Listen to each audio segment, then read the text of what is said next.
Xo'jayinlar. Bu bizani oshxonamizdagi bittasi ventilyatsionni shaxti, ma'munimiz demaxot trubamiz. Bugun ikkinchi qavatda g'isht terish jarayoni boshlanadi. Inshaalloh hozir usta akalarimiz hammasi bu hojatxona bilan vannani ventilyatsionni shaxtasi. Usta akalarimiz hammasi zavtrga o'tirishgan. Mana yo'q zalni ventilyatsionni shaxtasi. Mana shu yerda ikkiga bo'linadi o'sha kottejimiz. Mana ikkita tombalarni ko'rib turgan bo'lsanglar, bu yana ham boshlanadi demaxot va ventilyatsionni shaxtasi.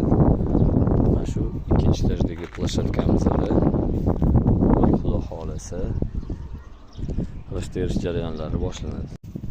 Bu yoqdagi obyektimizni usta akalarimiz o'sha seysmaga tayyorlab qo'yibdi.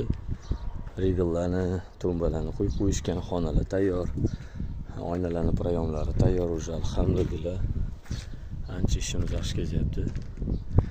Inshaalloh bir haftalar ichida bu yo'liga ham tepasiga, tomiga plitalarni tushiramiz. Xudo xolasa. Uyimiz yaxshi qurilyapti. Selam ishlarimiz yaxshi ketyapti bu obyektimizda. İkinci kottejimiz ham почти tayyor bo'lib qoldi. Seysmaga xonalar. Mana shu eshikning tepasidagi regalga g'isht tersa bo'ldi. Bu yoq o'sha seysmaga tayyor bo'ladi. Hozir buni ham tepasini bir amalda ko'rsataman. Bismillah.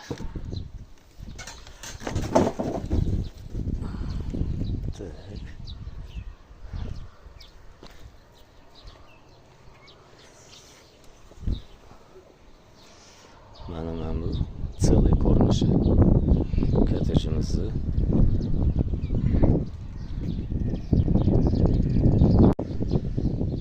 Ketdik endi men sizlarga ikkiga bo'lingan joyini ko'rsatmoqchiman.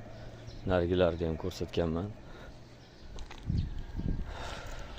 Mana shu yerda ikkiga bo'linadi. Mana chap qo'l tomonimizdagi boshqa bitta hovli bo'ladi. O'ng qo'l tomonimizdagi yana ham boshqa bitta hovli bo'ladi. Selam уже seysmaga tayyor bo'lib qolibdi ikkalovi ham.